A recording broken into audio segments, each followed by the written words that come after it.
বৌদি আমি আসছি। অনিক, অনিক একটু শোনো, তাড়াতাড়ি এদিকে এসো, দেখো কি হয়েছে।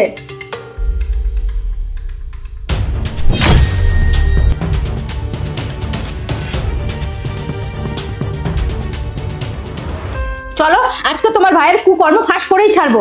এই দাঁড়া, ওই দেখো তোমার ভাই চুরি করেছে, চুরি করে এখন পালাচ্ছে মুখ লুকিয়ে। কি চুরি হয়েছে বৌদি? কি চুরি? পয়সা চুরি। দেখো এখন কেমন ভোলা ভালা সাজছে। কার টাকা আর কিসের টাকা? আমি তো কিছু জানি না। কেন?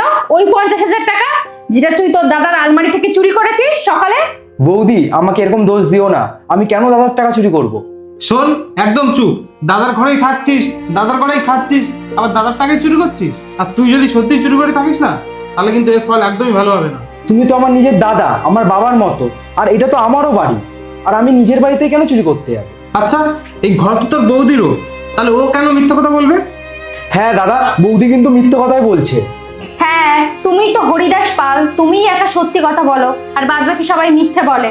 শোনো, দেখো আমি তোমাদের দুজনের সম্পর্ক খারাপ করতে চাই না, তাই বলছি এটাই ভালো হবে তুমি এই ব্যাগটা একবার চেক করো, ব্যাগটা খুলে দেখো। আচ্ছা বৌদি, তোমার এটা মনে হচ্ছে যে আমি টাকা চুরি করে এই ব্যাগের মধ্যে রেখেছি?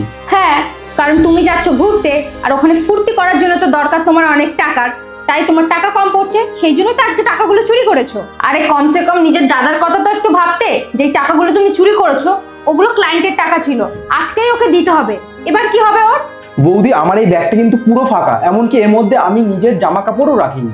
দেখো আমি তোমাকে ভালো কথা বলছি, যা করবে ডিসাইড করে নাও। এই ব্যাগে যদি আজকে টাকা বেরোয় তাহলে কিন্তু ও যেন এই ঘরে আর না থাকে, কারণ ওর ওপর আমার আর একটু কোনো বিশ্বাস নেই। হ্যাঁ, হতে পারে ও আমার নিজের ভাই।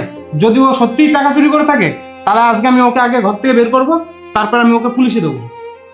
দাদা, তার মানে তুমি এইটা বলতে চাইছো যেই চোর হবে তাকে এই ঘর থেকে বের করে দেওয়া হবে আর তাকে পুলিশের কাছে দেওয়া হবে? হ্যাঁ, পুলিশে তো দেবই, কারণ ঘরের টাকা চুরি করেছে, শাস্তি তো পেতেই হবে তাকে। ঠিক আছে দাদা, তাহলে আমি আমার ব্যাগ দেখিয়ে দিচ্ছি।